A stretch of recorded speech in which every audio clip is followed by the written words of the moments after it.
Ooh, what's up, Internet? My name's Nerdy, and this is a solo nerdy wordy book club. This is gonna be my little crash out on Onyx Storm and what I think happened following Iron Flame. But that's up for interpretation. I think if you've read this book, you know what happened is a question that we're all going to be asking until book 4 comes out in 20 something, in 20 next year, 2027 maybe. And honestly, Rebecca, take your time, girl. Sit with this one for a minute, figure it out, because gonna have to figure out what happened here. Let's just say hi to chat really quick. Matt P, thank you for becoming a Nerds Radiant. I appreciate you. Thank you for joining the nerds who get to watch the audiobook reactions. So make sure that you don't miss those. There's going to be a bunch this week for Rhythm of War. It's going to be a fun week. Yeah, Arzu is saying we're all here to listen to Nerdy rip this book to shreds, right? Or am I alone in my hope? Here's the thing. I don't want to just rip, okay? I want to talk constructively. I want to be constructive about this book. But I'm probably mostly going to rip it. Onyx Storm to me is...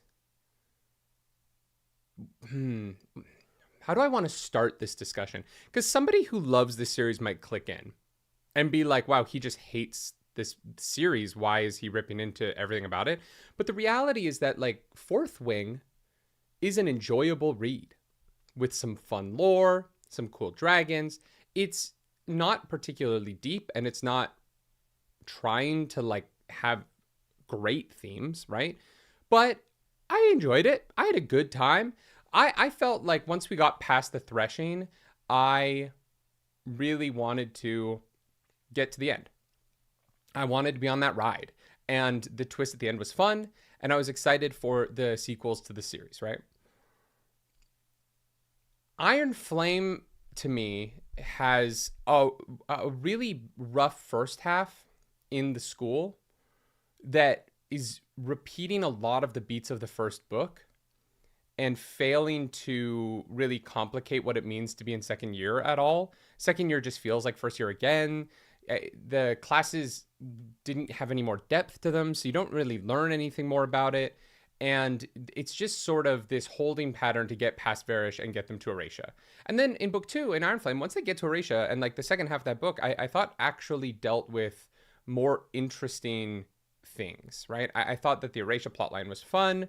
I thought that the meeting with Melgren and the, like, we're not going to come help you plotline was an interesting way to handle these characters and make them seem like they have a real agency in their story. But then they find out, you know, well, it's Basgaith that's going to go down. The hatching grounds are in danger. We have to go. And fuck Melgren, we're going to go do it anyway. And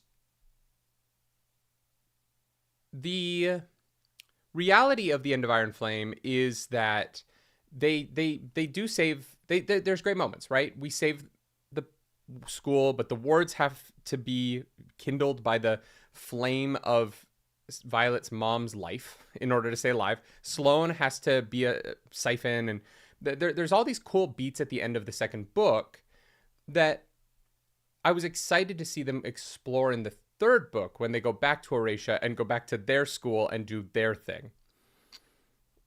And Starquake in chat says, Nerdy really hates school settings. I don't hate school settings. I keep reading books where they don't care that the setting is the school. They don't give a shit. Will of the Many, the school, like, the Will of the Many felt like every time they had to do school stuff, the author was annoyed that they had to do school stuff. Like, Will of the Many felt like the author was annoyed that they had chosen a school setting for their series. And in this, the school setting is just used as a way to come up with reasons for Violet and Zaden to not fuck for like 2 weeks and really complain about it. They really struggled to not have sex for like 10 days. So anyway, I thought Fourth Wing was an enjoyable, fun, like, light fantasy read, right? Good smut. Zaden's a great character. Violet's less so, and it was fun. Iron Flame, a little bit more hit and miss. The highs of Iron Flame, I think, are higher than the highs of Fourth Wing, but the lows are lower. I think that Varish is such a like paint by numbers, boring ass villain. All that to say, all that my feelings about the first two books away, right? I want to establish how I feel about them because I want to establish why I think that in almost every way, Onyx Storm is a massive step back for the series. And in terms of characterization, in terms of writing, in terms of plot points, in terms of Starquake says Riddick is better than every other character. I don't know. I think Zaden is the best character in the series until the end of this book, when Rebecca Yarros just completely gives up on what's interesting about her own premise. The last like 20% of this book is one of the most like sad cop-outs on multiple different plot lines that I've ever seen, because it felt like Yarros was unwilling to commit to any of the reality of her own fiction. And we're going to get to it. We'll get to it. But I want to talk about how the book one and book two are books that are in two parts, right?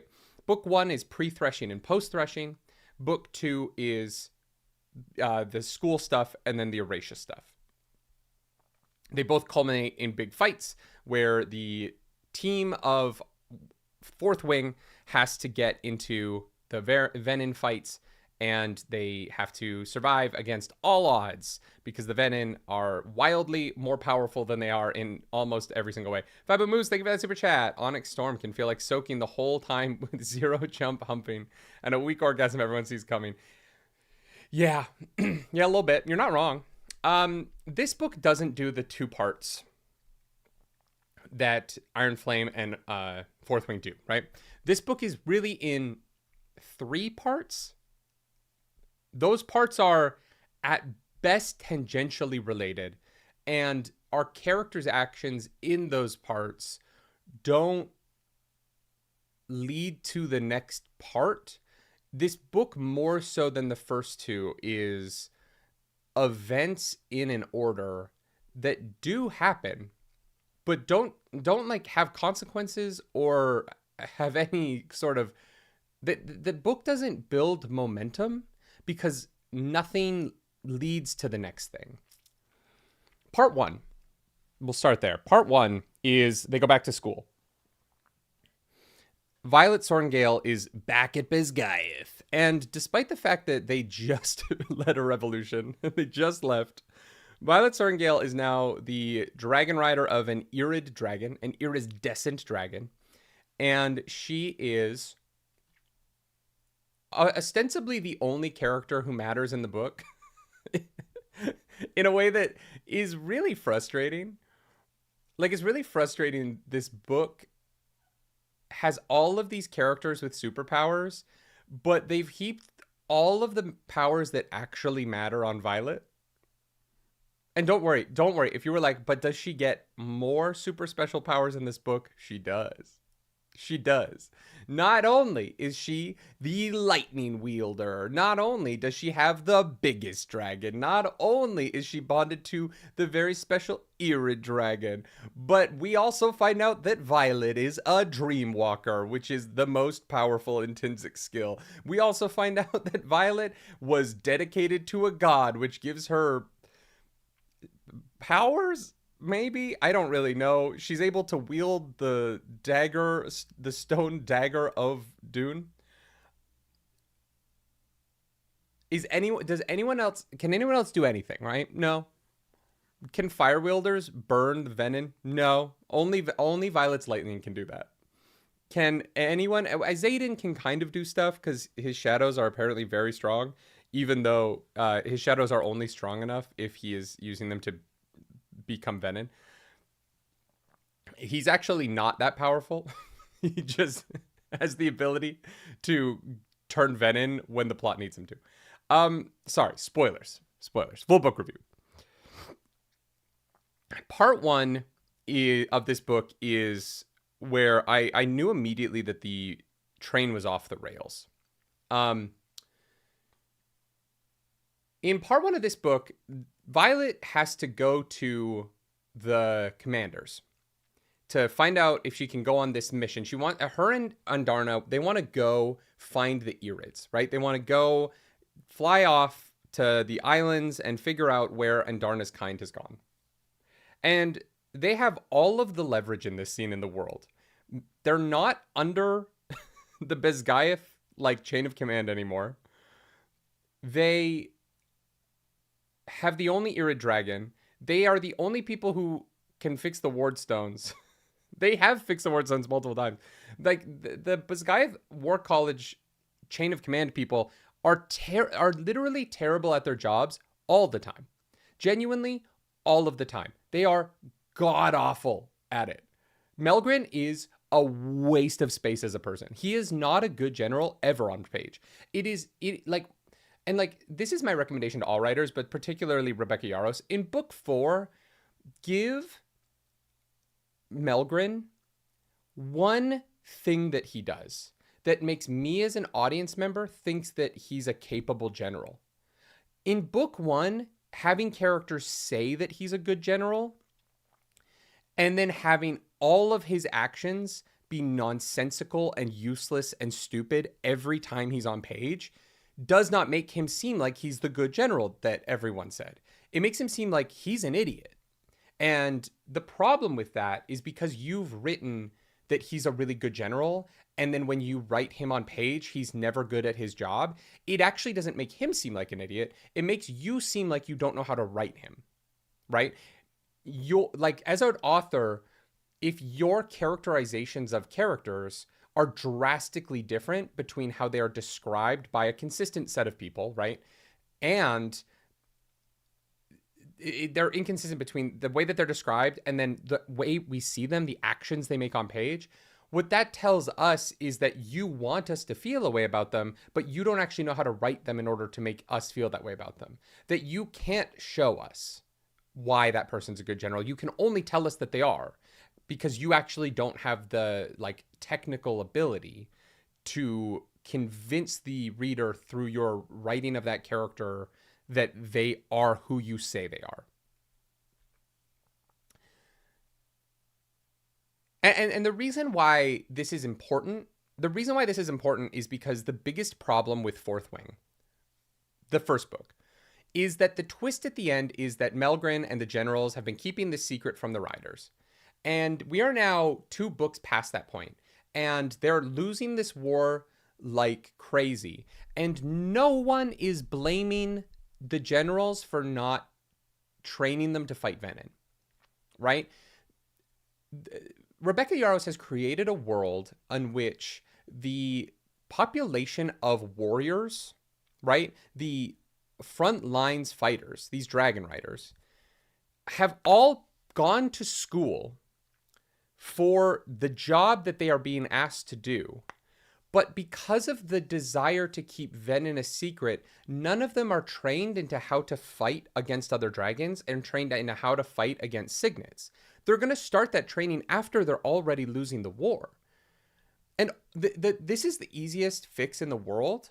And I know it's not, she's not going to go back and rewrite Fourth Wing, but the easiest fix in the world is in Fourth Wing to have them have a class after the threshing where they're fighting against dragon riders, right? Where they're fighting each other.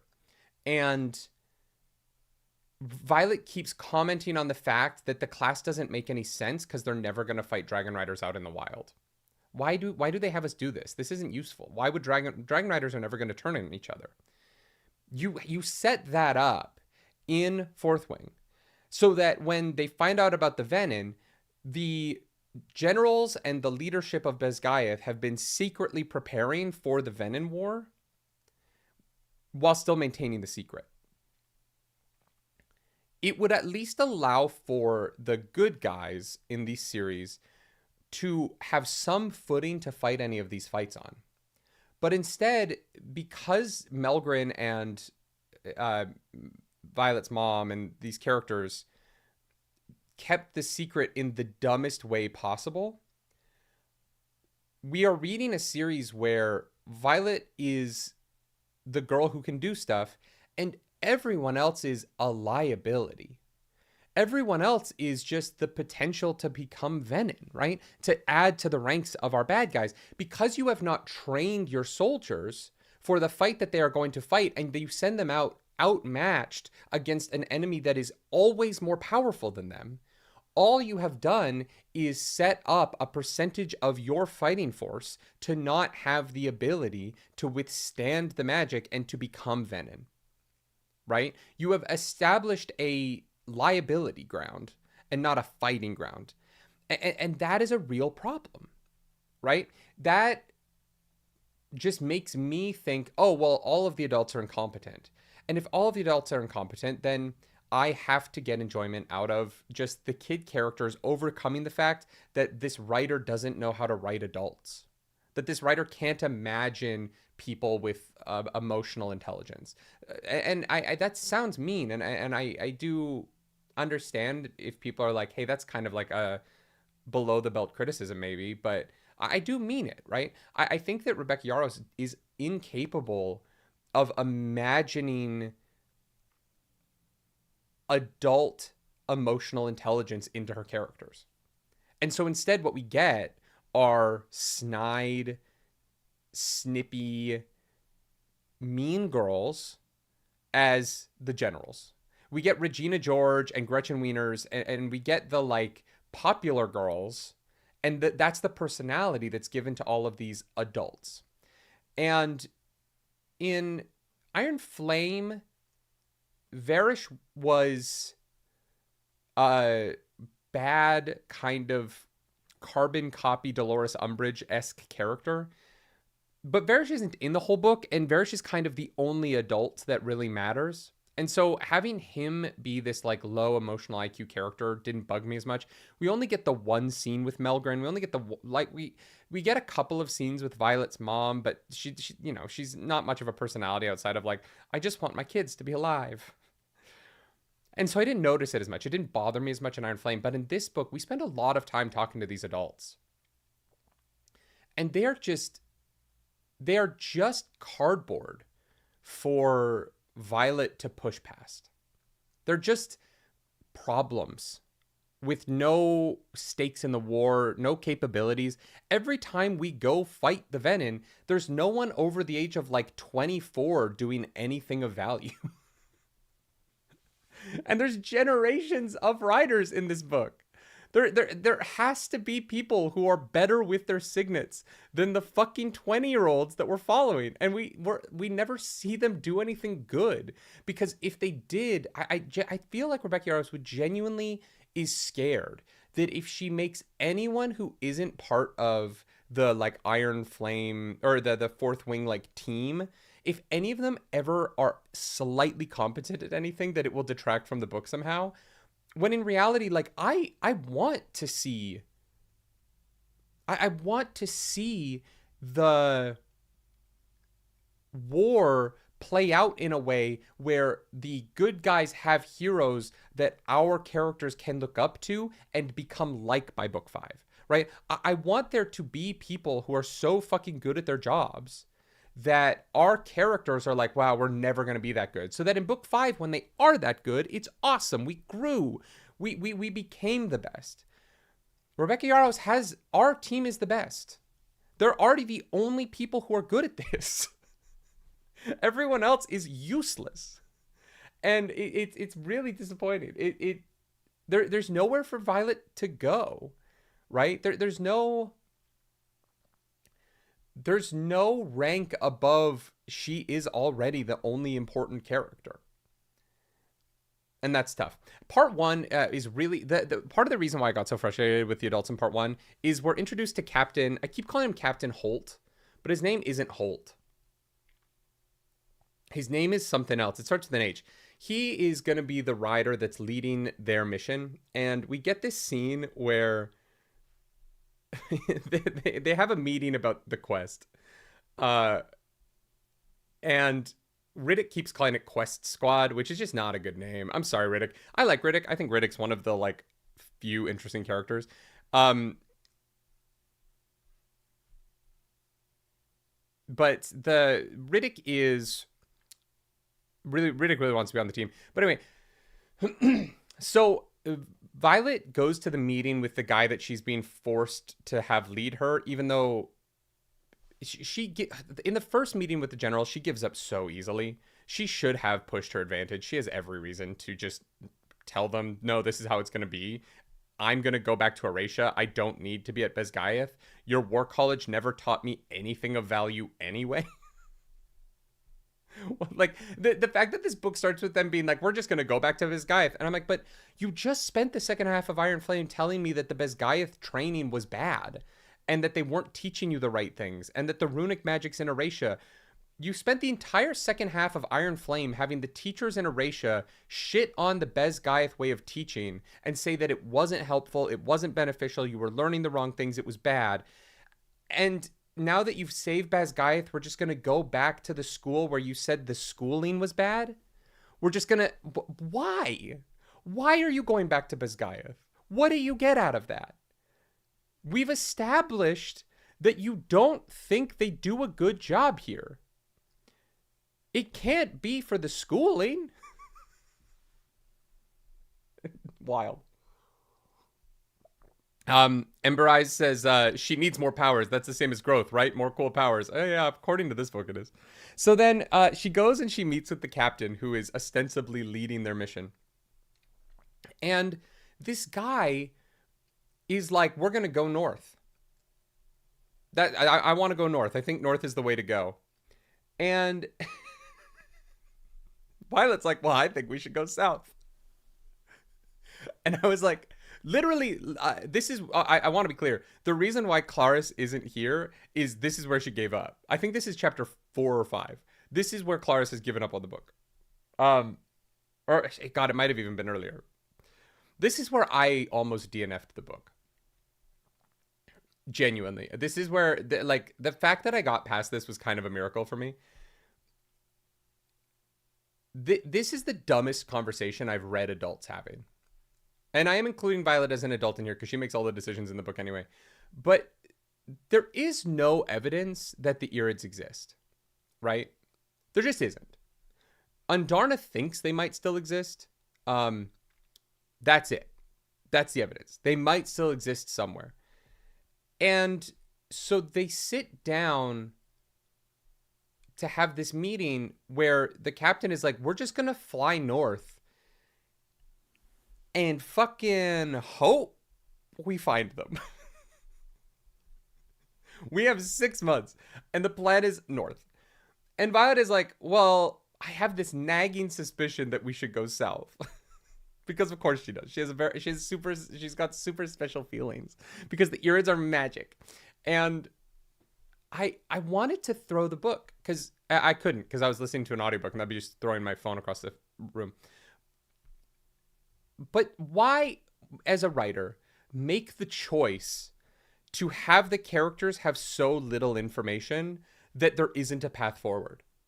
Right? Like, Rebecca Yarros chose for them to be in a position where they just don't have any idea what to do. Yes, Violet feels like they should go south.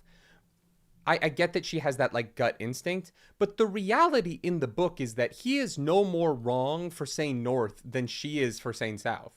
He's no more right than her, he's no more wrong than her, because they're both fucking guessing. Right? You might as well just throw darts at a dartboard and just go in whatever direction. Why not east? They only talk about north and south. Why don't they go east? Why not west? Why not northwest? They don't. Their plan is to get on Dragonback, fly in a direction, and hope to find an island. Arzu, thank you. She has main character powers of following the correct route. Yeah, apparently. And so part 1 ends up being this very frustrating lead up to the quest. Zaden can't stop channeling. There's a pretty, like, actually interesting scene. To give credit to the book, up until the last 20% of this book, the Zaden Venom stuff was genuinely interesting to me. Right? Genuinely. I thought the battle between him and wanting to touch the powers and wanting to have the power to save Violet and the danger of becoming Venom was well done, right? I think the Arzu says east is where the Venin are. I know, but like they're on an island. If they were to fly around that, there might what who's to say that the island the Irids are on aren't off the coast to the east, right? You might have to fly around the Venin to go to where they are, Arzu. That's all I'm saying. But genuinely, I thought that the Zaden Venin, like, I can't fuck you because I lose control when I'm fucking you, and that's a problem. And I turn, and there's a scene where they're about to have sex, and he like draws power out of the headboard, which was genuinely creepy and horrifying and well done, right? It's copped out so hard at the end of the book that I can't really give her credit for it because she just fucking whiffs the ending by being like, well, he's Venom now, but like he's still a good guy. Bullshit. Absolute bullshit. Wasting your fucking reader's time. I'm going to set up that Zaden's going to go evil for book 4, and then they're going to have to, book 4 is going to be about healing him, and then book 5 is going to be taking on the Venom. But don't worry, Zaden doesn't actually get that bad when he's Venom. Oh, God, I fucking, it's like, it is like author cowardice. But we'll get to that. The school section is mostly, though, that despite the fact that we have this really wonderful reason why Zaden and Violet can't have sex, which is that he's turning Venom, it's actually just that Atos's dad is back, and he's just being Varish again. The problem is that he isn't as interesting as Varish, and it doesn't go anywhere. Like, this book uses a lot of ideas from Iron Flame a second time, and the way Atos runs Basgiath is almost exactly like how Varish did in book 2. The problem is that there is no resolution to it. It doesn't affect the book in any way. It's not interesting. And the more interesting thing to do is to have Violet and Zaden be allowed to have sex, but not because Zaden is holding himself back. Like, Rebecca Yarros manages to insert a more interesting reason for them to be struggling in their relationship because they want to have this physical connection but can't.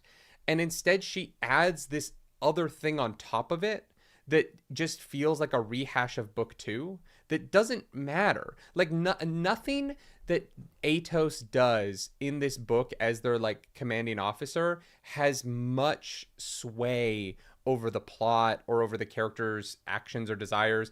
They literally go on the quest, and then as soon as they go to the first island, she and Zaden just fuck anyway because he's there as a duke. And it's such a bizarre thing to just do again when you would think that at this point Atos doesn't, I understand that Atos doesn't like Violet on like a personal level. I get that. But the reason why he was being a dick in the last book was to keep the secret, right? And at the end of the first book was to keep the secret. The secret's out now. So his actions don't really have any value. He doesn't feel like a real character because I can't actually figure out what the motivations he has except to be a dick to teenagers, which just, again, gets into the problem of like him being an adult. Why does he care so much about these kids? Why is he allowing this to get in his craw so hard? And why does it not affect the book in any way except to be kind of annoying? Nothing matters at all in this. That's fair. No, things do matter. Well, not at the end. Nothing matters in this because of Auric, but we'll get there at the end. So anyway, the beginning, they do eventually go on a mission. I think it's Tiradoc or the fucking weird noble guy that had the Venom in the last book. He wants the citrine from the Griffin War College, so they go on a mission to get it. And the captain that Violet has to be under gets fucking immolated by this random rider girl that's with them. He walks out of a door and she freaks out and lights him on fire because, again, Basgiath has not trained their riders on what to do about Venom. And so everyone outside of the fourth wing is incompetent because they're the only ones who have fought Venom before, so they're the only ones who can keep their cool. These trained riders who've been on the front lines for years are fucking useless. Isn't the book so cool? She just immolates the guy, so he dies. She gets fucking speared by a wyvern tail. They get attacked by wyvern. Theophany is introduced. There is an attack. They try and the Venom try and rescue Barlow. We meet Theophany for the first time. This is before we go on the citrine thing, but the words are very confusing because I don't know what they do.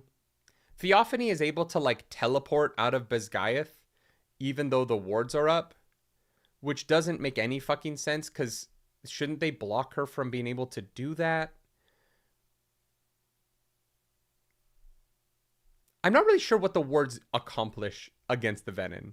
They stop the wyverns, and that kind of seems to be the only thing that they stop. Because Zaden is still able to do Venom shit. Jack Barlow drains the stones around him. Theophany is able to like teleport out of the basement of Basgiath. And so in terms of like protection, it seems like all they do is stop the wyverns, and the wyverns are not the most dangerous thing about the Venom. So I don't know. I don't really get what the wards accomplish. I don't really know what they do. The book hasn't really given me a great reason to think that they're all that important, even though we're constantly told that they're like saving us constantly, but they have to fight Venom in the school anyway. I don't know. Very confused about that. So they do this mission. This captain dies because through no fault of his own. He walked through a door. It's not his fault that this fucking woman is just terrible at her job, but she also dies, so she doesn't matter either. Her name's Aura, I think. Anyway, they go back to school. Violet's like, fuck this. This is my mission now. We're going to do this my way. And they're like, we're going to give you one chance. This all happens because Violet was fucking the old Prince Halden. I thought this was going to be set up as a love triangle thing because Halden isn't going Venom and Zaden is. And also their names rhyme. No, Halden sucks. And Halden's purpose in the book is confusing because he shows up. He comes on a couple of missions. He's bad at everything.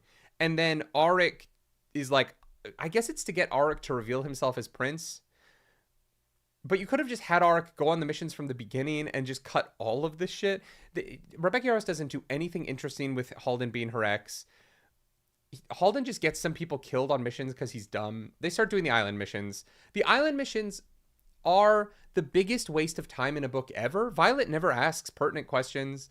They don't really seem to get much out of any of them. This book, I feel like I'm losing my mind. This book makes me feel like I'm losing my mind. They go to so many islands. And they just keep going to islands and talking to people. And people are like, nah, never seen Irids. There's no relevant information in any of the books. In any of the islands. They just keep going to places and like talking to people that aren't important to the story, that don't come back, that are just like, nah, we're not interested. They like negotiate trade deals, I guess, but why does Navarre need to trade with these tiny islands? They're in a... oh my god, this book is insane. They go to all these islands, and at the end of these islands, the Irids just show up to them. Like... It's not because of anything they do. The Irids are just like, you've been to enough islands. It's time for us to move into the third act of the book.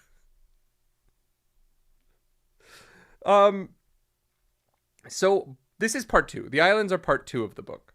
And Zaden and Violet get to have sex again because there's no magic on the islands. So Zaden can't drain the land around them.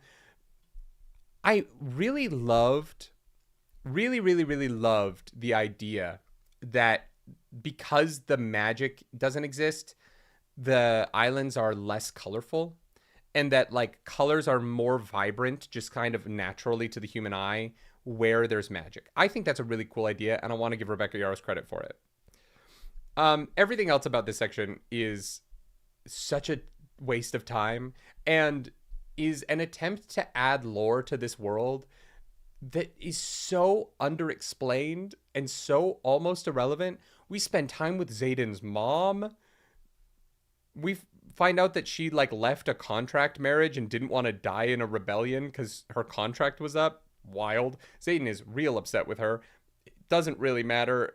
Her people try and poison Zaden and his team with chocolate cake, but they win because Violet has already poisoned them with tea. Like Violet was the reveal that Violet had pre-poisoned the bad guys was genuinely insane. I was like, what do you mean? What if they hadn't poisoned you guys? Then you just poisoned them to threaten? You show up to their house and poison them? That's fucking crazy. They go to an island where they have to draw cards, and Traeger, who is Kat's new boyfriend of like,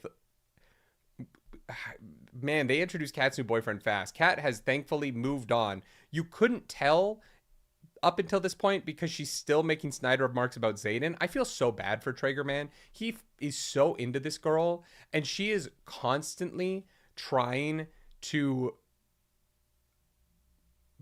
fuck Zaden. Like, she's still on Zaden's dick in her mind. But apparently she really cares about Traeger because when he dies, she's very upset about it, even though they have been together for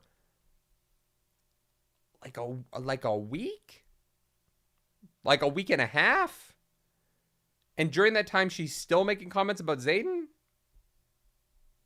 Fabumu says it was the Princess Bride fanfic insert. Oh, the like, yeah, I've already poisoned you. Yeah, kind of. I guess. It just made Violet seem kind of awful, weirdly. And like, why would you want to work with these people? They say they value like intelligence and wisdom, and you've outsmarted them, and he's like, I'm not gonna lose. And I'm like, it seems like all you value is your ego, my guy. There's so many islands, none of them matter. They do go to one island where there's like a temple of Dune, I think. We've been Duned! There's a temple of Dune where we find people with silver hair like Violet's. We find out that Violet's was almost dedicated, which means something. We don't fucking get into it in the book. We spend so much time in this book talking about how it's illegal to dedicate someone to a god, and they never even begin to be like why that's illegal at all. The book is like, oh my god, I can't believe my father took me behind my mother's back to this temple in the middle of the ocean to dedicate me to Dune when that's so illegal and bad. And I was like, okay, but why is it? Is it because you can't leave the service? What does being dedicated mean? Violet's like upset that her father did this, and I'm the reader going, I don't know why you're upset that he did this. Like, I was fucking baptized as a child. I'm not Christian anymore. I was baptized. I don't give a shit that I was baptized. It's not like something that like my father wanting me to be baptized isn't something that bugs me. Explain it, because apparently it's magic shit. Apparently, and this is a crazy thing to drop in the third book in the series, the gods are like way more active in this world. In the first book, they're like, oh, Malik, we like pray to Malik. We burn people's stuff when they die because of Malik, right? So I'm thinking the gods are like Greek gods. Like, they think that they exist, they might exist, but they probably don't. You know what I mean? They probably don't exist in the way that people think they do. But in book 3, they're like, well, no, actually, the gods are real. And they're like present in your life because you can be dedicated to them. And that gives you different magic powers.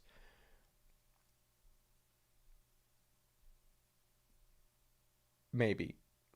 I don't know. We're going to find out in the next book. I'm a little worried about the god stuff. I think the god stuff is going to go too far, if I'm being completely honest. I think that in this book, it was too much.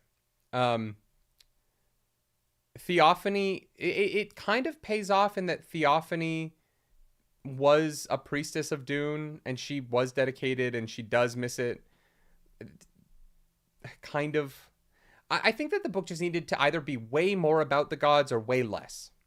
And the weird middle spot that Rebecca Yarros chose for them, in my opinion, didn't work. it was a strange element of the book that just didn't. It came out of nowhere because the gods are really not that important to the first two books. And it just wasn't explained enough for me to understand why we were spending this much time on it. Although I can say that about everything. There's a whole... Oh my god. Dane Atos. Can we talk about Dane motherfucking Atos for a minute? Dane Atos can read people's minds. Does he ever read anyone's mind in this book? No. Why did he come on the secret mission? Why is he on Quest Squad? Because he speaks a bunch of languages. That's his only purpose in the book, is to be present to speak languages. The problem is that Onyx speaks every language better than him. And so Dane just is getting language cucked on a variety of islands and has no purpose in the entire novel. He is just present to be cucked. I think Rebecca Yarros hates him. Like, I genuinely think Rebecca Yarros, from book one, she gives him a couple of good, like, I'm not the worst character ever moments in this, like, second half of book two, right? From when he doesn't touch her face with Varish to the end. But what a way to just have this character around so that he can feel like he doesn't have a purpose.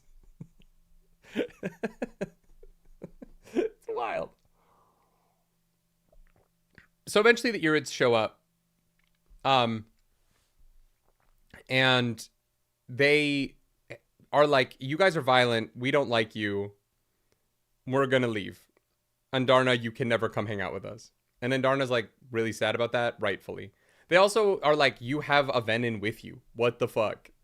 Fair. You know what? Honestly, fair. The Irids like do not believe in violence at all. And the Irids still have their feather tails. So like they are horrified when they see that Andarna has chosen to have she has a sword tail. I can't remember what tail she has. And so they leave. And that's it. We go on this giant fucking mission. It feels pointless the whole time. And what we land on is the Irids are not going to come help because violence is bad. Great. I guess we'll just let everyone die. You know what, Irids? You're right. You're right. You are the only dragon kind that can help put up wards to save people from the Venin, but you shouldn't do that because some people might die. What fucking, like, pacifists you are. What great people. Oh, it would just be awful for you to have to get involved and save lives.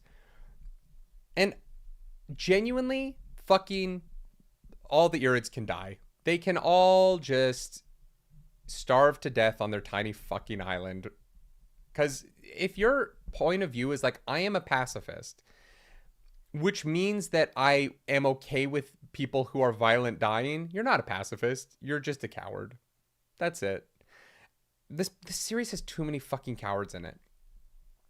And so they go back to the mainland, and Darna's sad. Violet's sad. Everybody's sad. There's an attack on Eratia. One of the Irids shows up and fixes the wards. Because he decided to. He's like, well, they all fucked off, but, like, I don't hate you guys. So, and Darna, you're like my great-great-great-grandkid or some shit. They're related somehow. And he's like, Andarna, you got to come with me. And Andarna's like, well, I'm bonded. And he's like, yeah, but Irids can break bonds. Even the super special dragon has to have even more super special bonds. Powers. Even Andarna, who already can camouflage, who already has fire that burns Venin, who already gets another power. So she breaks her bond with Violet and she fucks off. For like a day. For literally a day. And then she shows up in the final fight. Arzu and I are crashing about the same thing. Why? It's also not explained. Even though we get post-fight scenes with Violet and Andarna, It is just never brought up why she came back. It's not brought up that she learned anything. She also, like, doesn't really do anything in the final fight that's all that important. You know what I mean? It's not like she comes back and, like, does something crazy cool that saves the day. She just shows up in the middle of the fight at one point. Dorathis or some fucking town gets attacked. We're in the final fight. This is not going to be a 3-hour book club. I don't have 3 hours of this book in me, guys. I'm so sorry. It's genuinely not good. This is the first book in the series where I'm like, oh, this is like genuinely bad. This book is bad. It is a sequence of events that are tangentially related with bad characterization and like Looney Tunes level political nonsense mixed with a Zaden and Violet plotline that is so fascinating until it is just a cop-out at the end. So let's get to the big cop-out. They're fighting in Dorathis. Basically, Theophany is like, I need you to bring Zaden and his brother, or no, Violet and Zaden's brother, right? And so they realize that by brother, they're not talking about Bodhi, they're talking about Jack. So they put Jack into Karis's box and they bring him. They meet Theophany, and then they fight. The fight is so one-sided. The Venin have just too many Wyvern. The Venin have too much power. The fights are kind of uninteresting in that they always need to be sort of Deus Ex Machina out of them because Rebecca Yarros has made the Venin so powerful that they shouldn't be able to lose. One of the problems with the you pull your power from your dragon, I pull my power from the earth, but there's more magic in the earth than there are in dragons like thing is that Rebecca Yarros never in all 3 of these books plays with what happens when the Venin have drained an area. Obviously Jack Barlow in The Cage does. But there isn't the big downside to being Venin is that once you've drained an area, you don't have any more magic. And this series never kind of plays with that. The series never gets into the idea that they run out or that they have this finite resource and that the dragons kind of create the resource. And if the book got into that, I think that it could be really interesting. I think that it could make the fights more two-sided in that the strategy should be to kind of keep the Venin contained in an area so that once they've drained the magic out of it, they're tapped, like they're done, and you can kind of move in and take them out from there. But there's not really ever a strategy to any of these fights. The fights are written very well, right? I think that Rebecca Yarros and apparently her husband like flew helicopters in war, right? So I think that this aerial combat is written well, and I think that his influence on it is very apparent. And I think she deserves credit for that. I enjoy reading the fight scenes, honestly. I just wish that they didn't always have to end with like magic Deus Ex Machina shit. I wish that they could end because our team have come up with strategies to beat them on their terms, their magic system, their powers. And they just never do. It's always like each book ends with some sort of like desperate final play, which just makes it feel less like they're squads of like military soldiers and more like they're just sort of like adventurers in D&D, right? The way in which the teams work together is so unapparent to me. And so this is supposed to be like militarized fiction. Like it's supposed to feel like these are squads of trained soldiers who have tactics that they like work together on. And that never comes across. Every fight, they always feel like independent contractors.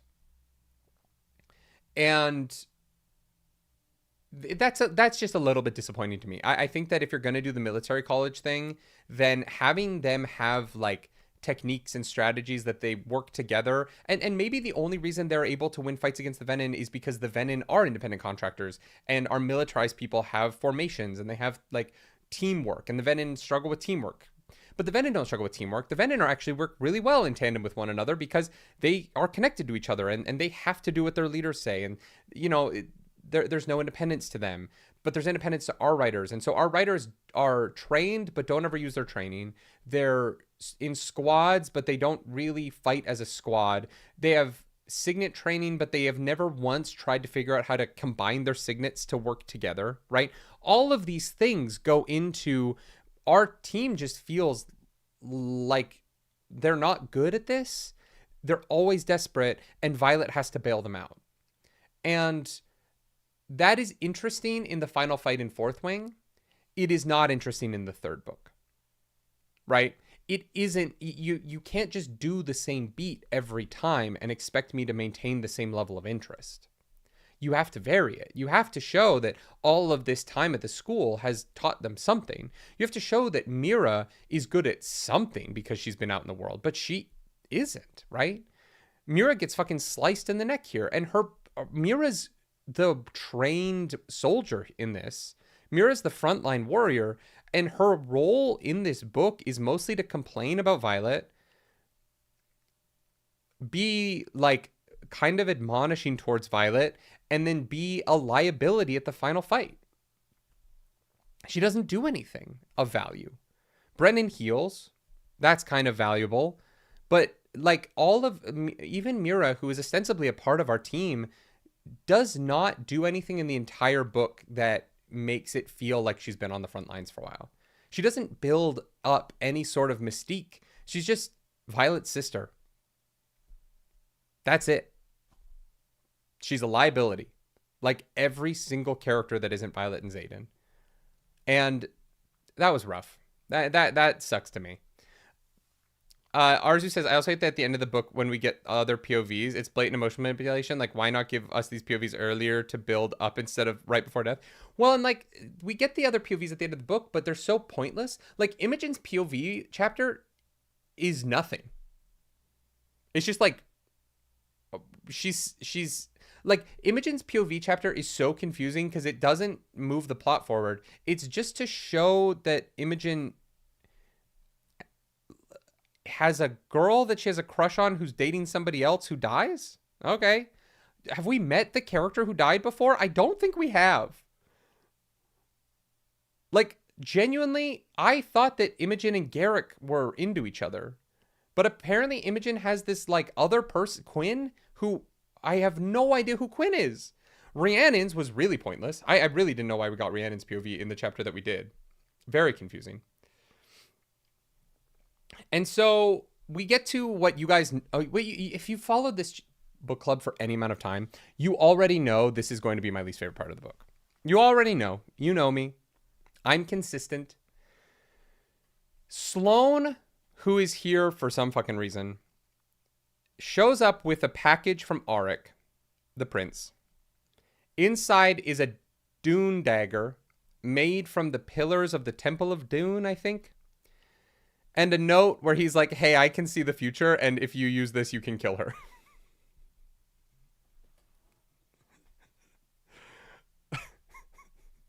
What? You're telling me that he could see the future this whole book?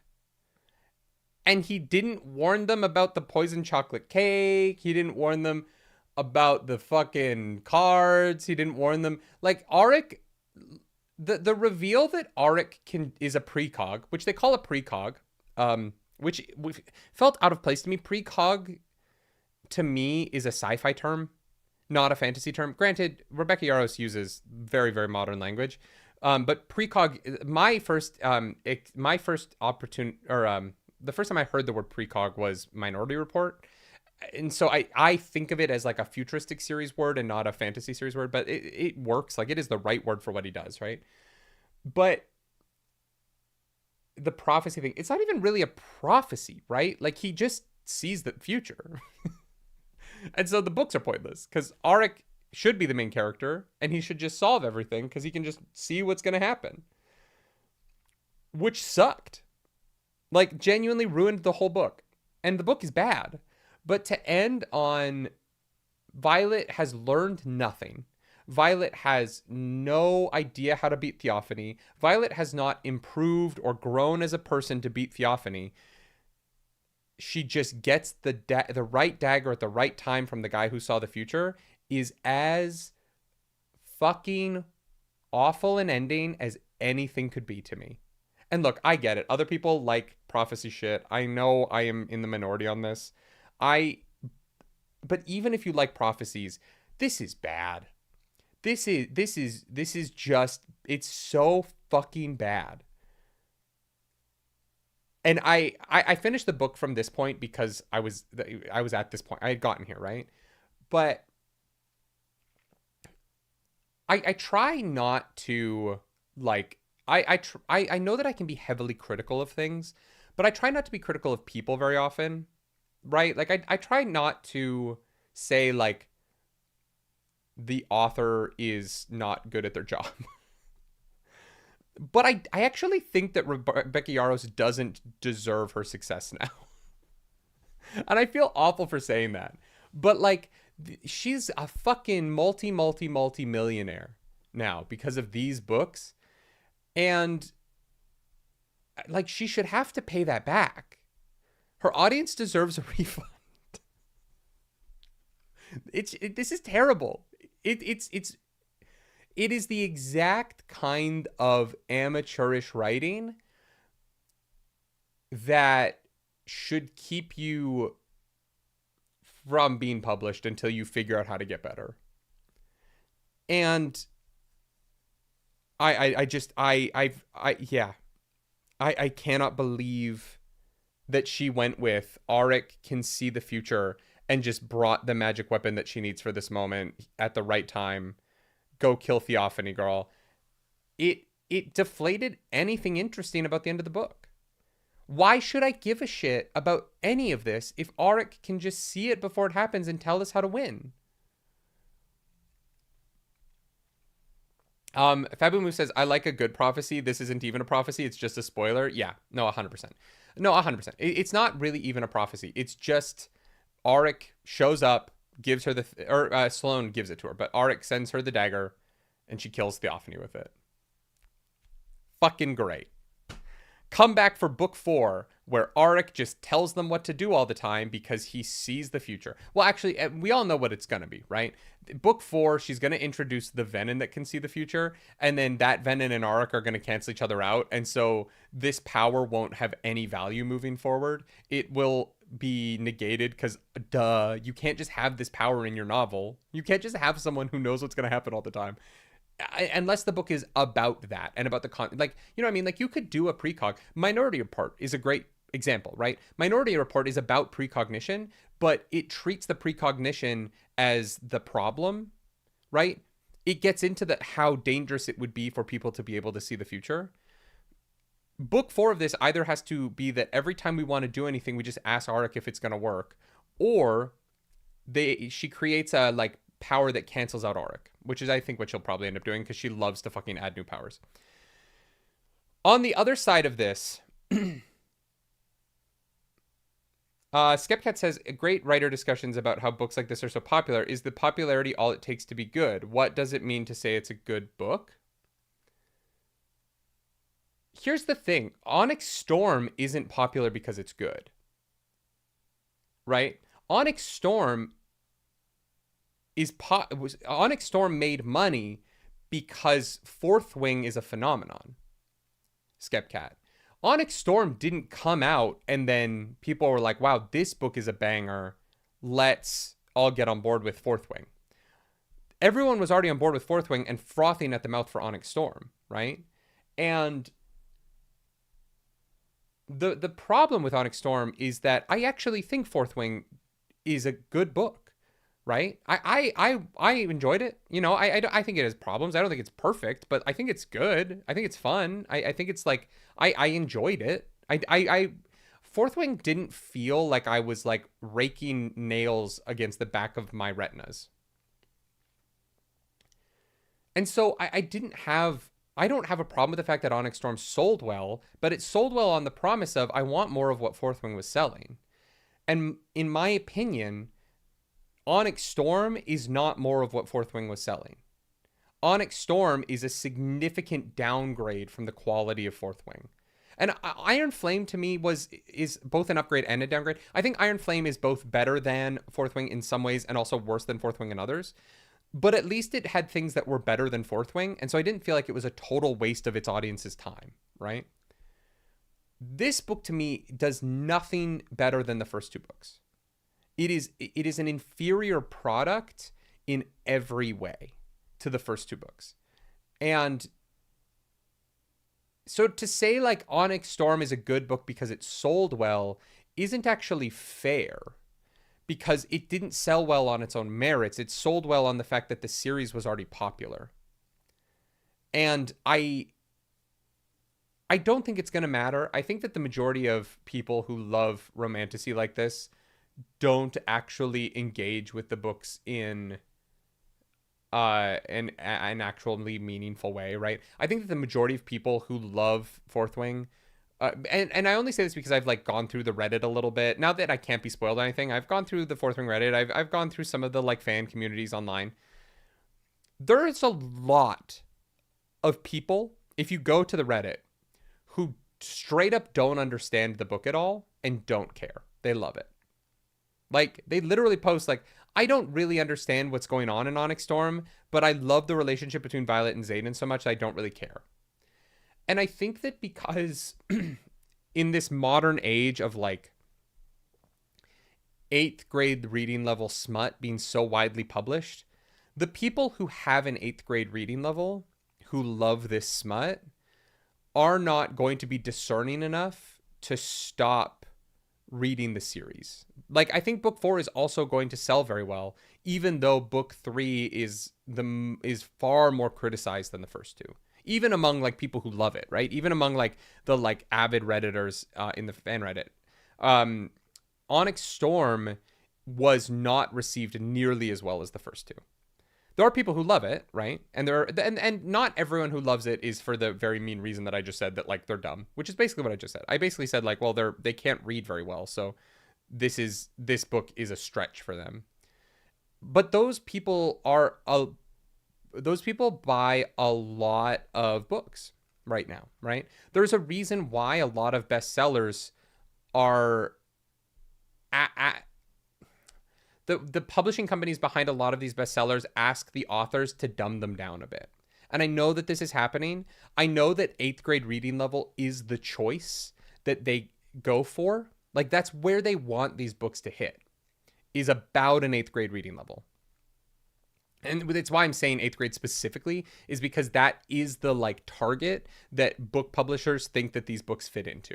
If you want to be a bestseller, you can't be much more complicated than that, unless you're like a John Green writing Everything is Tuberculosis, and then that lives in kind of a different part of the bookstore, and also he's a celebrity. But the reality is that these book publishing companies know that the audience of Twilight, who have bought like, I think Twilight sold like 160 million copies worldwide, or it's probably more than at this point. But I remember a headline about when Twilight sold like 160 million copies. How many copies has Twilight sold now? It's got to be higher, because that would have been a while ago. Twilight copies sold. Oh no, 160 million copies. Yeah. That's interesting. I'm sure I looked that up for a book club at one point. But I think that the thing about Harry Potter and Twilight, right? The thing about Harry Potter and Twilight is that they are written for kids. Right? Twilight is written for teenagers, and Harry Potter is written for actual children. Right? I read Harry Potter when I was 8.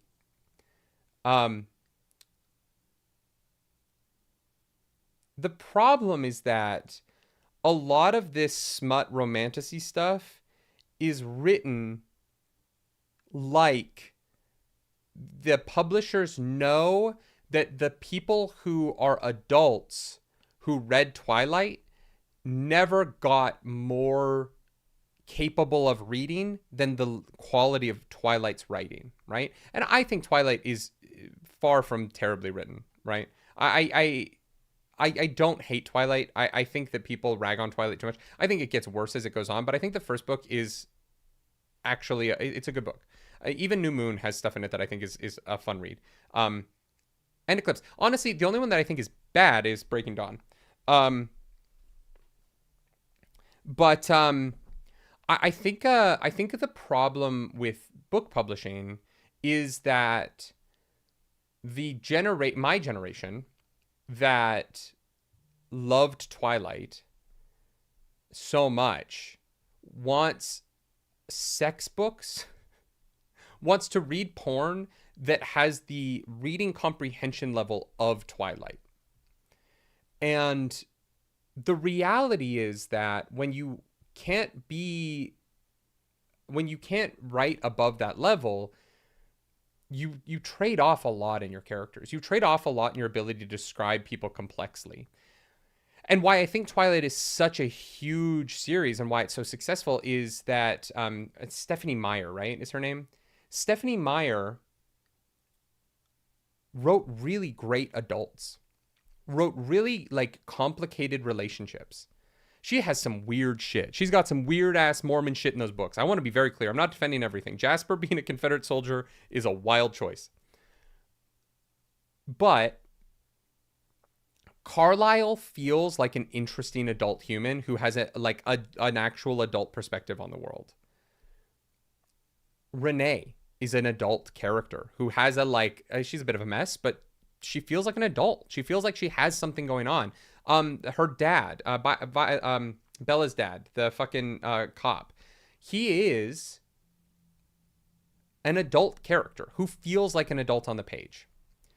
And I do find that has been lost in a lot of these romantasy books.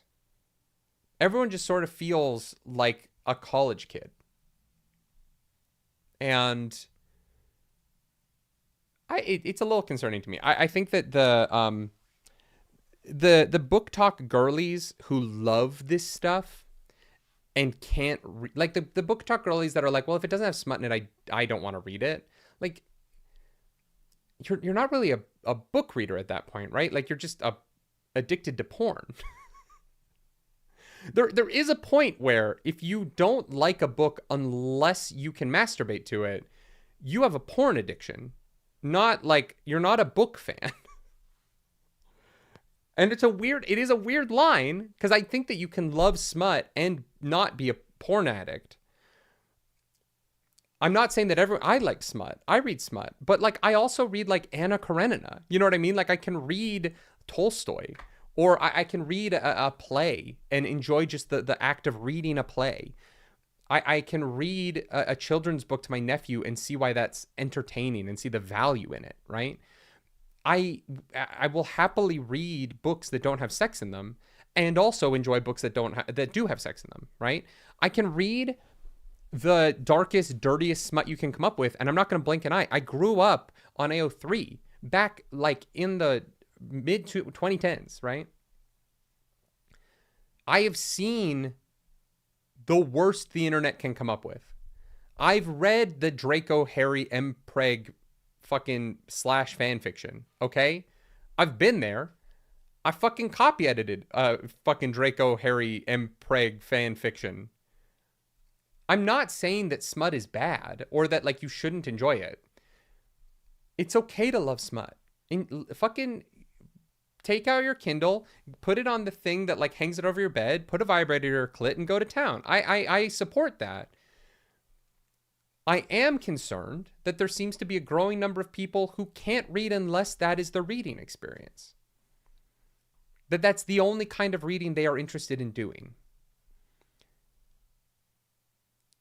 That is what concerns me. That we are heading towards, partially because those are the people who I think are not going to have a problem with AI books, right? Like this Silver Elite. I've heard that Silver Elite might have AI in it, and the audience is buying it in droves. It is a bestseller because the audience doesn't really care anymore about the quality of writing or what the book has to, like, there's no themes in Onyx Storm. there is like the idea of a theme. There's the concept of a theme, and like, you know, how much power are you willing to, or like with Zaden, like there's the idea of the theme of power corrupting him, and like, is it worthwhile? We should talk about the end of the book. So Zaden, we find out that Panchek, who is a character who, let's be real, who the fuck is Panchek? When he turns out to be the one betraying them, I was like, oh, sure, Panchek did it. Oh no, not Panchek. I fucking definitely cared about that motherfucker. Zaden has to unleash an Onyx storm, and he goes full Venom. It's the end of book 2 again. It also turns out that he didn't kill the Venom at the end of book 2 when he went Venom, that he thought he did. He like threw him in a ravine, and that same Venom is back, which is why Violet's been dreaming about that Venom, because Violet's also a dreamwalker, which apparently is very powerful. Doesn't matter in this book yet. It's just, she just gets a superpower that she doesn't use in this book to do anything relevant. It's just going to matter later, because she's, the reason why she's a dreamwalker is because her and Zaden are going to be separated for most of the next book, so that they can have, it's an excuse for Rebecca Yarros to be able to write a Violet and Zaden scenes in book 4, because they're going to be separated for most of the book. And heaven forbid these characters don't interact every other chapter. Skipcat says, do you think the editor slacked off on this book? I think the editor slacked off on Iron Flame and realized that they could make millions of dollars without putting in any effort. And so they put less effort into Onyx Storm than they did into Iron Flame, Skipcat. I think that's actually what happened. Fabumu says, I can read Tolstoy. Okay, but why? I just personally am not a Tolstoy fan, especially his later hyper-religious stuff. I agree with you. I am not reading Tolstoy for fun. I'm saying that if you handed me Tolstoy right now, and it's a good translation, I can read it, right? Like, I've studied, and granted, look, I went to college for a fucking liberal arts degree. I have a degree in musical theater. I get it, right? My job is to be a little bit more capable of reading and like reading comprehension than the average person. I have to be able to read a musical and pick out the themes and understand my characters on a deeper level so that I can portray them to the audience. That's why I'm good at my job, right? It is a necessary part of my life that I went to school and took English classes, and I've taken script analysis classes, and there's a reality to the fact that that is not going to be everyone's experience, and I'm a little bit elitist in that I have a degree in this. I understand that. But if you're going to call yourself a reader, if reading is a big part of your life and a big part of your personality, don't you want to get better at it? You know what I mean? Like, one of the things that drives me crazy is people who are like, oh, I read all the time. I read like 60, 70 books a year. And I'm talking with them about a book, and they are like, oh, I don't really think about it. I just kind of read it. I don't really like read it. I don't really like engage with it like that. And I'm like, then why are you reading so many books? What are you reading them for? If you're not trying to engage with them, if you're not trying to like understand the universe better by intaking someone else's point of view on it, why spend so much of your time doing it? Is it just to not do something else? Is reading to you just the way that you prefer to spend your time? I find that very confusing, right? Why not engage with things on a deeper level? Why not? Like, I've never really understood the argument of like, I just turn my brain off and like take it in. And I'm like, I mean, I guess that's a way to interact with the world, but if you're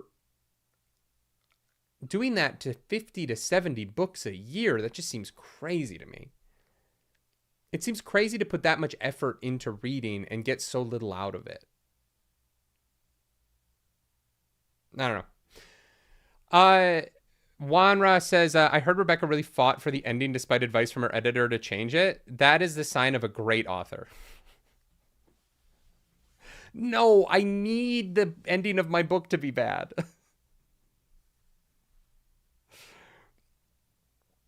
Fabimu says, I love reading and dissecting. The first read is for fun. The second is to dissect. The third is if I love it because I have ADHD and I'm bored. That's fair. Yeah. I'm bored says it sort of feels like a societal decline problem, which is what's scary to me. Oh, I agree with that 100%. I agree with that. The number of people who complain about the way that I view books, and look, if you complain about my opinions on books, I think that's totally valid, right? I completely agree with you. I have some insane takes. But the people who complain that we engage with the books at all are the ones that I find very confusing. I'm like, we've been doing a 3-hour podcast every Friday. Not every Friday. We've missed a bunch. But most Fridays of the last 4 years, which is crazy, right? We have hundreds of 3-hour episodes of us talking about books. And I still get comments and DMs sometimes that are like, why don't you just wait till the end of the book to talk about it? And I'm like, my guy, the structure of the show is what it has been around for 3.5, 4 years. I don't know. I don't know. I don't know why we do it. I'm not going to change now. It's the nerdy wordy book club because we say a bunch of words. It's not because the words on the page.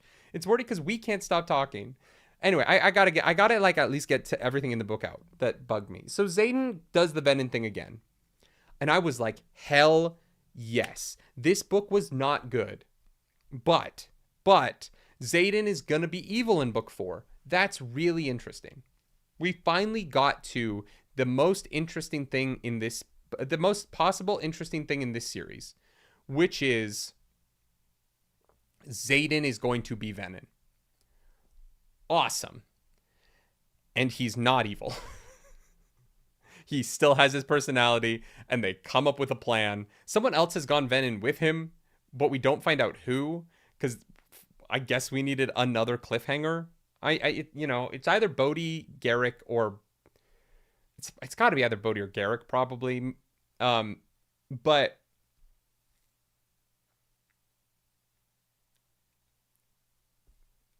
so Zaden goes full Venom. It doesn't mean anything. It doesn't change anything except that he leaves. There's a 24 Imogen wipes a day out of, or like 12 hours out of Violet's memories. Violet and Zaden got married in that, and we'll see you next time on Dragon Ball Z. The choice to not have Zaden go evil at the end of this book is even worse than the Auric can see the future choice.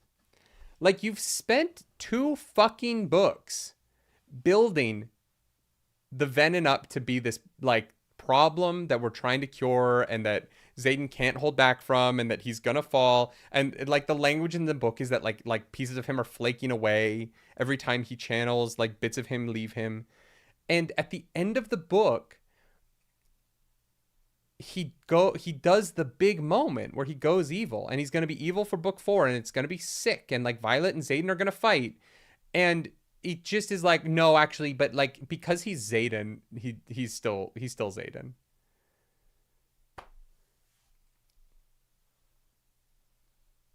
How as an audience member, look, and again, I understand that there's going to be a lot of women who like, Zaden's my book boyfriend, and they would hate for him to actually be evil. They would hate to be challenged in any way, right? Because that's the problem. They don't want to be challenged in any meaningful way. But other than those people, which are a percentage of the audience, but not the whole percentage, how do you not get to the end of the book and feel like the journey here was like that the rug has been... How do you not feel like the rug has been pulled out from under you? How do you not feel? Because this, and I'm saying this because this is how I feel. And if anyone doesn't feel this way, I would love to hear it. But I don't know how you get to the end of this book and not have the feeling that Rebecca Yarros is wasting your time. I can fix him. But I can fix him is more interesting if he goes full evil, right? Him getting saved by Violet at the end of book 4 so that they can work together to fight the big bad in book 5. That hits harder. It is more interesting if he's fully evil for the next book. It doesn't work if he's not, if he's in on it. It doesn't work if he just fucks off. And I don't know, man. The ending of this book was two massive cop-outs back to back in a way that really was detrimental to the whole thing. And I didn't like the rest of it. Like, let's be clear. I feel like if you've watched this stream, you know that. I didn't like the rest of it, but to end the book in a way that is so consequenceless, like Abu just said, is so antithetical to the lore that you've barely developed, but at least you had some level of lore. And now that lore just every bit of lore in this world goes away if it impacts Zaden or Violet in any way. Like, the world is only as real as it is out of their reach. Once it is within Violet and Zaden's reach, anything that she's established about anything crumbles away. Starting with Violet getting 2 dragons all the way to now. As soon as the plot of our 2 main characters gets close enough to any bit of lore, that bit of lore is gone. And it's a shame. It's a shame that this series that had a strong start with Fourth Wing is in such disarray at the end of this book, where I don't really understand how it moves forward in a satisfying way at all. We learned that, like, the upper level Venin are, like, unkillable. Theophany can't be killed by regular means. She has to be killed by a priestess stagger of Dune. Why are the Venin unkillable on top of having more power? And on top, why also make them, like, kind of weirdly immortal? What does that do except mean that, like, you have to come up with a Deus Ex Machina reason to kill every single one of them now? Anyone above Theophany's level, the only way that you're going to be able to kill any of them is by coming up with nonsense, because you can't just win. There's no win condition. It has to be Auric comes up with magic, I saw the future bullshit. You've made everything so complicated. And this series is about Zaden and Violet fucking, so just make it less complicated. It doesn't need this much lore. Just have dragons fighting each other and these 2 people fucking, and you'll make $1 billion. But, like, can you imagine the end of the 3rd season of the television show? God, the end of the 3rd season of the television show is gonna feel terrible. And to Rebecca Yarros' credit, to her credit, she kills people. Rebecca Yarros kills characters you like.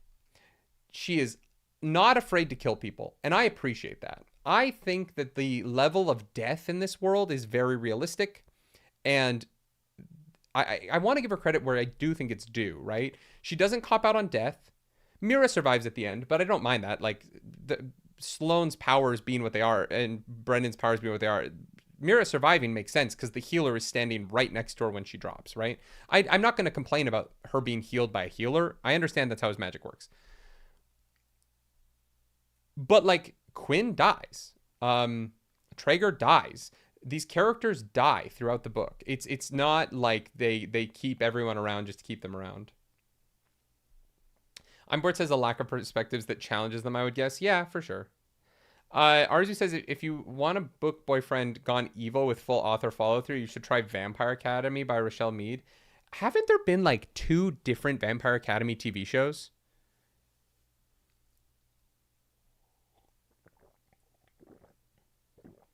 Vampire Academy's got to be popular. Is it better than this?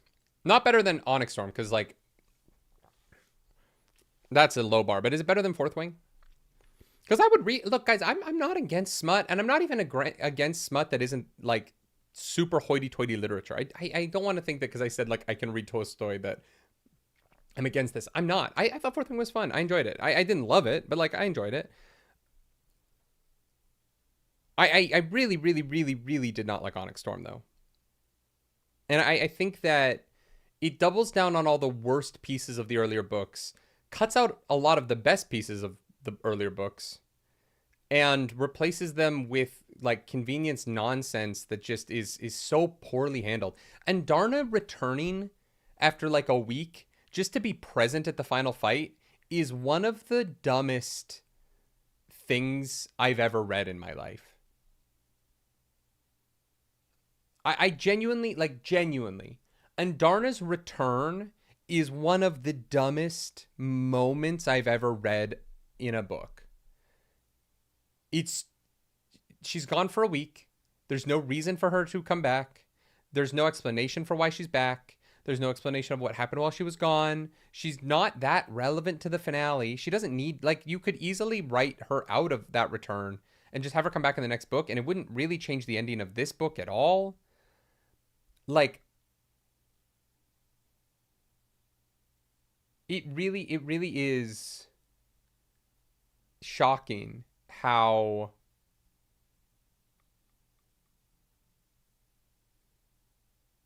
it is shocking how wild and out of place Andarna's return was, which then led into the arc reveal about the dagger, which then led into the Zaden cop out with the going Venom, and you just kind of have these 3 beats at the end of the book that just, even if I like the rest of the book, like, those 3 beats back to back would ruin it. If the rest of the book was banging, those 3 beats back to back at the end of this book would have ruined it. They're terrible. The ending of this book is actually just terrible. It's just not good at all. There's no value in it. Theophanie's the most interesting villain this series has. She's just dead. So now we have to go back to the fucking Venom from book 2 that I just thought was dead, but just isn't, who is not nearly as interesting as Theophanie. It just, yeah, it sucks. It's a bad ending to it's a terrible ending to a bad book. Febu Moose says, it does feel like this series says we want slow burn, but we need sex, so we reset that each book. If you want slow burn, commit. I mean, look, Febu, I will disagree with you on that. I liked the idea of him not being able to have sex with her because he loses control. And they, like, for a smut series to have them be like, if I fuck you, I'm going to go evil, is really interesting. The problem is that they keep introducing, like, school reasons why they can't fuck, even though they've been fucking for a year. And that's what's rough. That's what doesn't, like, really work. Is the like, oh god, we can't fuck because Colonel Atos will be mad at us and he'll send us on a mission as punishment. The number of times that, like, untrained recruits get sent on missions as a form of punishment with no punishment to the superior officers for that nonsense is shocking for a single book or for a single series. Like, the number of times where they're like, your punishment is that you're going to go to the front line and fight the most dangerous things on the planet. And you're like, that seems like it seems like you would want to send competent people with a military strategy to there and not have the leader of the school send children to the front line without warning the local commanding officers that they were coming, and insert those characters into combat without knowing what the situation at the combat location is. Fabimu says, had they not done it in every book, I would have been fine with it, I think. Yeah, for sure. I agree with that. The problem is that it's every book. It's that Rebecca Yarros. Here's what I actually think is the problem with Fourth Wing. Like, the big picture problem with this series. Rebecca Yarros is not a very good writer. Or, she's not a great writer. I think, I'll take that back. Rebecca Yarros is a good writer, but not a great writer. Who struck gold with Fourth Wing and doesn't know what to do with it. And so she keeps trying to write another Fourth Wing where there's the, like, professor at the school that's mean to their relationship, where there's a scene where they are punished by getting sent into a combat zone, where there is a big ending against the Venom and the drawing of the power becomes a big plot point right at the end, where you know what I mean? Like, it feels like she isn't a good enough writer to create anything new in the sequels to her own work. And so she's sort of trying to rewrite Fourth Wing again as the next book.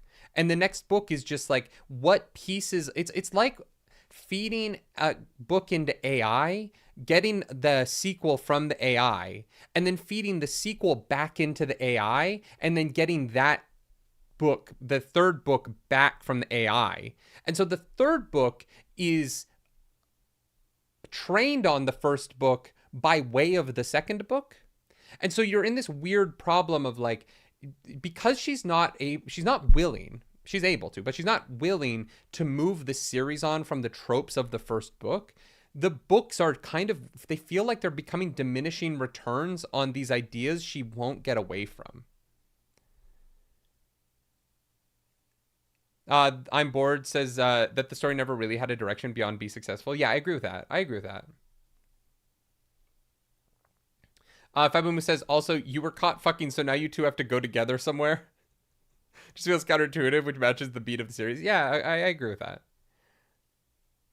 Every book has the same tropes in it. And like that gets into a whole other problem with modern publishing, right? Like the number of books that have been recommended to me as enemies to lovers. And I'm like, if you tell me before I read the book that it's enemies to lovers, that's just a spoiler, you dumb fuck.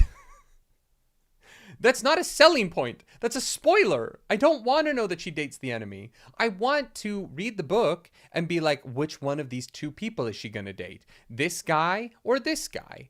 Oh my God, love triangle. There's tension. There's fucking sparks in the air. They hate each other.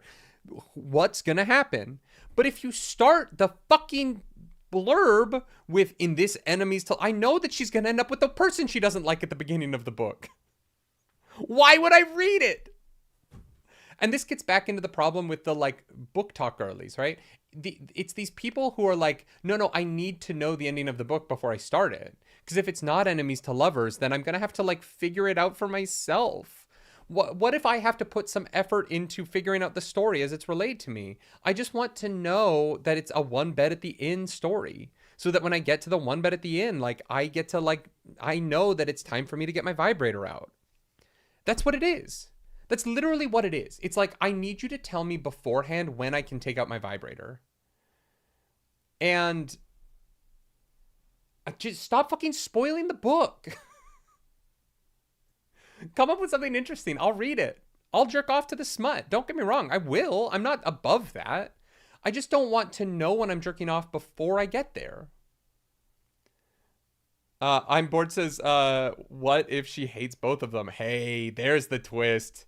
I'm bored. Now you're cooking with gas.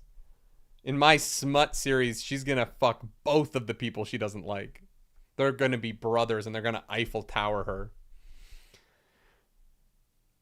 Arzu says, most enemies to lovers books these days are actually barely rivals to lovers. Yeah, I mean, like, someone told me that Fourth Wing was enemies to lovers, and I was like, what the fuck are you talking about? They meet and they're so attracted to each other.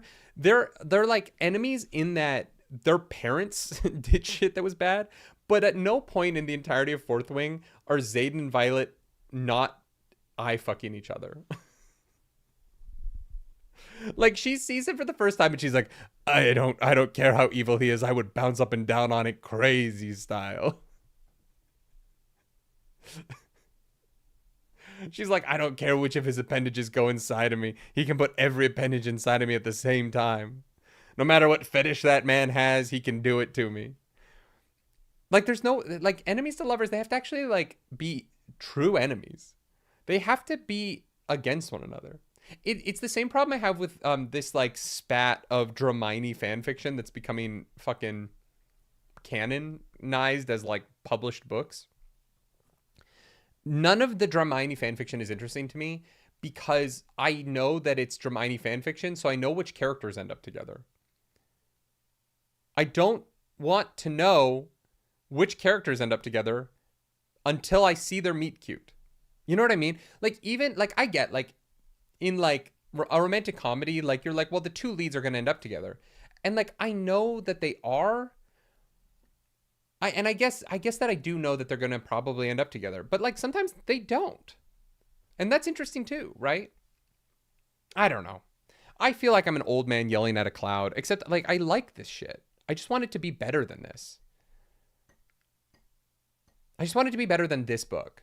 If I had gotten 3 books that were the quality of Fourth Wing, I would be on board. I would be like, guys, we're fucking vibing. Can't wait for the TV show.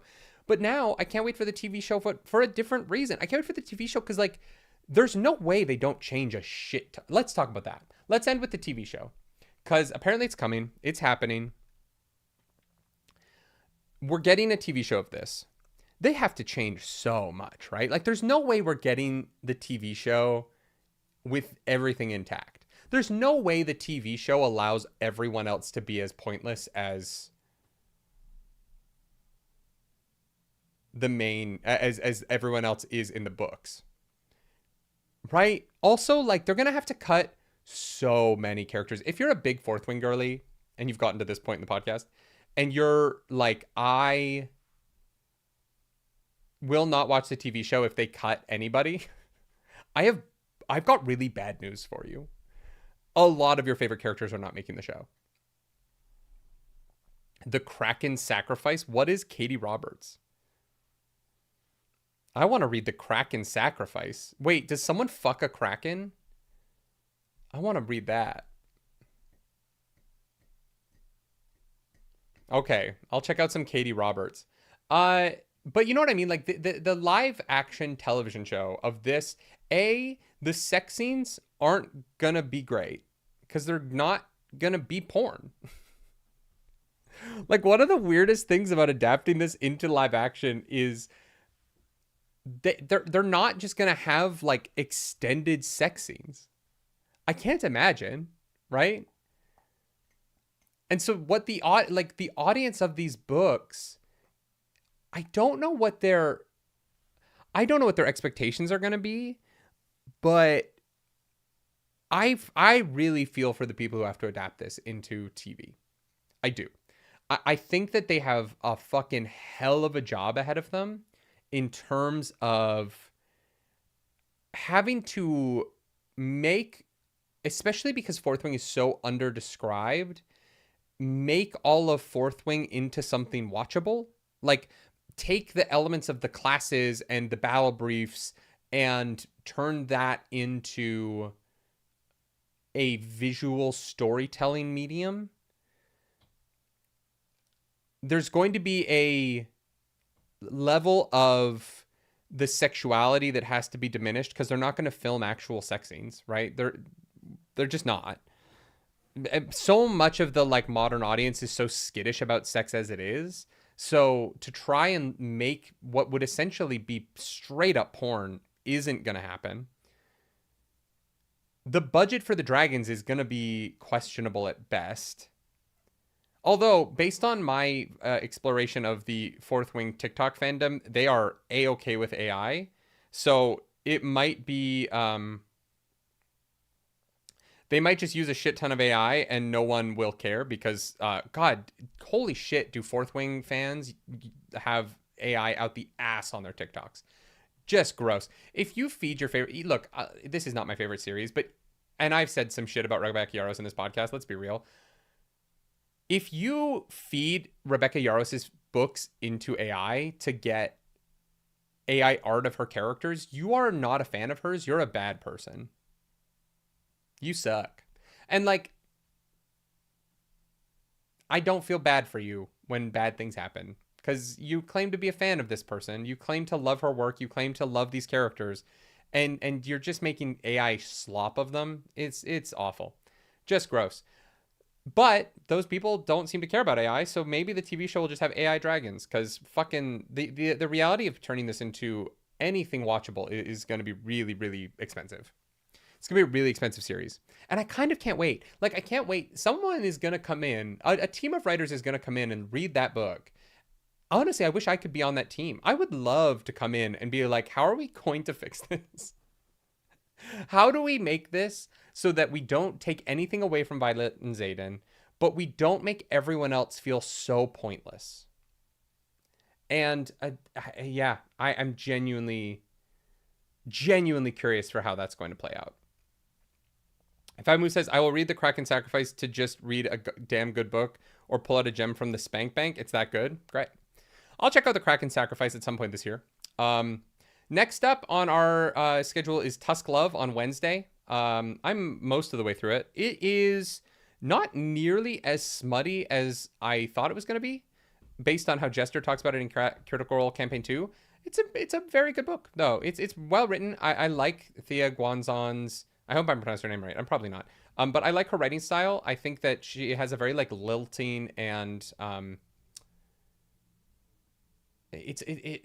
writing has this lilt to it where it has like a rhythm and harmony in it between Oscar and Guinevere. I actually think it's quite well done, and I'm enjoying it quite a bit. On Friday we're back with more Rhythm of War. I don't have a lot more to say about this book, y'all. I don't know. I will finish this series just because I am a completionist and I like to torture myself. And I'll probably keep talking about it on this channel. But also, here's the thing. Like, I am hopeful. Here's what I'm hoping. I'm hoping that the negative reception of Onyx Storm is from a large enough percentage of the population of her readers that book 4 is given more editorial, is given more time. I hope that if the editor says, hey, the ending isn't very good, that she listens instead of fighting them to keep what was easily the worst writing I've read from her, which is the last like 10 to 15% of this book. By far her least capable pieces of writing are in a section that I am not surprised an editor said she should change. And so I am hopeful that there's a lesson learned from that, and that the people who love this series get a significantly better product in book 4 than they got in book 3, because they deserve that, right? Like, the audience has given her a shit ton of money. She is famous and rich, and it is on the back of people who loved Fourth Wing. And I think that that audience, not me, you know, I'm a fucking idiot online, but that the audience that has made her rich deserves a better follow-up to the series than this one was, in my opinion. I'm Bored says that feels like a condemnation of the work itself, so lacking in substance it can be replaced with an unthinking algorithm. Oh, you're talking about AI? Yeah, I mean that's part of it, right? Fabumu says every reason I hate the Yaros books and community is why I adore Sarah J. Maas books and community. Throne of Glass, Crescent City, or Akatar, all three of them are fantastic for different reasons. Oh, interesting. We want to do Akatar together, but we want to finish the first Kushiel's trilogy first. So I think that we're going to do Akatar in either like around Christmas or early, or we'll start it next year. We might just save, because Sarah J. Maas's stuff is so big, we might save it until after we finish Cosmere to try and keep some audience on this channel, because we know that like the Cosmere really is the biggest pull audience wise for us. And so moving away from Cosmere is going to be tough, because, you know, we probably have like 7-8 more months of Cosmere left. And then, you know, trying to figure out what's going to be the next thing for the Nerdy Book Club is going to be interesting. It's going to be interesting. I want to start making more dedicated videos and not just these long lives. I did not intend to do 2 hours today, but here we are. It's me. I talk a lot. Yeah, hopeful the next book is better. Hopefully more edited. I think that we need to... I understand that book publishing is in this like get it out phase right now, and I hope that these publishers... honestly, and I hate to say this because it would suck for the authors, but I would love to see some flops because of quality that lead to editors pushing back on authors a little bit more again. You can move to Dungeon Crawler Carl. Definitely want to do Dungeon Crawler Carl. That's definitely on the list. We will definitely get to it. Murderbot. I think I'm going to just read Murderbot and do like reviews. I don't think I'm going to do live book clubs for Murderbot. But we're definitely going to do Dungeon Crawler Carl. Praying for Cradle. We're going to do Cradle. We're going to get back to Cradle. There's so many books. There's so many books I want to read. But I'm also reading a lot more now. I've been reading a lot lately. In the last couple weeks, like just in the last couple weeks, like Will of the Many, Rhythm of War, Tusk Love, all all three of the Fourth Wing books in the last 3 months. I've been reading a lot. So definitely want to start putting up more videos on this channel, and I'm excited to do it. But yeah. Book of Act 6 of Aktar is done with the first draft now, so time could be perfect. Fun. I feel like that's all I have to say. I'm sorry there wasn't a lot positive in this. I really don't. I don't have a lot of nice things to say about Onyx Storm. It's unfortunate. I feel like I had a lot more nice things to say about the first two because I enjoyed them more, and that's kind of why the title is The Decline is Staggering, because I think like the fall off between book 1 and 2 and book 3 is, it's got to be studied, man. Like, what happened? And what's crazy is she spent no time between Fourth Wing and Iron Flame, and like actually took time between Iron Flame and this one. And this is the one that's just, it's overstuffed. It's unrelated to itself. It's tangential and uninteresting and cops out on its most interesting ideas as hard as possible. And I might not read the fourth one. I don't know that I'm going to like remember these books well enough when the fourth one comes out. So we'll really have to see. But until then, we'll be live Wednesday with more book. We'll be live Thursday. I'll be live Thursday with Donkey Kong Bonanza. Friday with more Rhythm of War. And then Saturday with Donkey Kong Bonanza. Sunday with Evil Baldur's Gate. Going to be a big week of live streams. Y'all, I have good news for anyone who has been awaiting for Murder generational fallout. Like, but actually, though, a generational fallout. For those of you who've been waiting for Murder Bot, I have good news for you. Murderbot's episode 4 and 5 reaction is going to go live right now. I'm just going to make it public and give you guys a link so you can bop over there if you want to go straight over there. Yeah, thank you for a great live stream today. This has been fun. I'm glad I got this off my chest because I can't yell it at Clarus in case she ever decides. I don't think she's ever going to finish it, but in case she ever decides to finish it. Murderbot is public. If you like the video, like, subscribe to the channel. If you don't, hit the dislike button. Leave me comments down below because the algorithm god is hungry and we must feed her. This episode was the algorithm goddess of this episode is, who's my favorite female character in Onyx Storm? I mean, not really any of them. No one really, other than Violet, none of them do anything. So Violet, I guess. I wish it was Justinia. Justinia kind of disappears. Justinia and Sawyer's little, like, relationship is so cute. I'm excited for the more of that. I like Sawyer a lot. If you want to follow me on the internet, you can. I'm at Nerdy Nightly. Thank you to my mods. I'm not going to add sex to this because there's also, the book is so filled with sex. So do something nerdy tonight, y'all.